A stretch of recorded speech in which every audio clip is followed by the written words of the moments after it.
Welcome to the June 2013 public service announcement regarding the digital divide by Chris O'Leary, University of San Francisco. This presentation was created to help you understand the topic of the digital divide and several specific topics also associated with the digital divide, including mobile, women in technology, and closure of the digital divide gap. The digital divide represents the gap between those who can benefit from technology and those who cannot. Lack of access to technology may be due to a lack of money or knowledge, or a lack of an adequate physical infrastructure in the area that the person lives, which would provide a broadband internet connection. The digital divide affects whites, blacks, Indians, rich, poor, old, young, and those with or without special needs. In short, the digital divide can affect anybody. In this section, I will discuss mobile technologies and how they have helped to increase access to the internet for people around the world.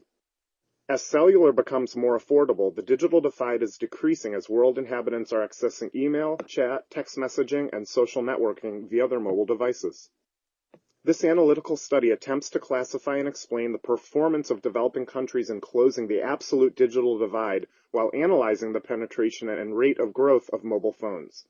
The study answered questions such as, are the countries with growing mobile users drawn from specific regions or similar income levels, and how random is that distribution? Also, implications were addressed. In part, the study found that developed countries have the highest rate of growth and penetration in their use of mobile technologies, and that developing countries were a bit lower than the world growth.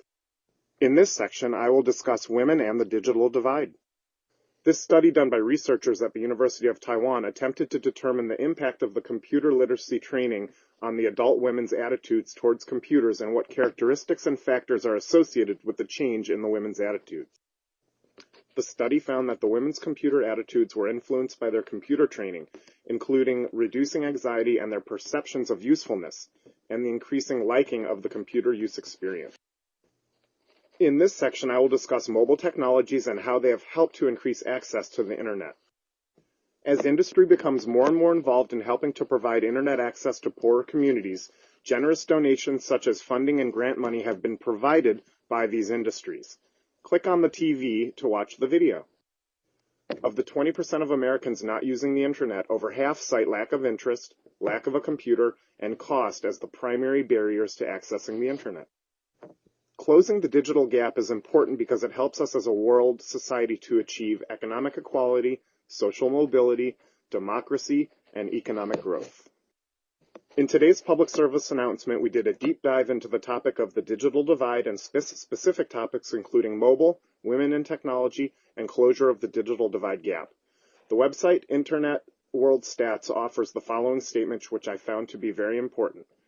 Broadly speaking, the difference is not necessarily determined by access to the internet, but by access to ICT, information and communication technologies, and to media that the different segments of society can use.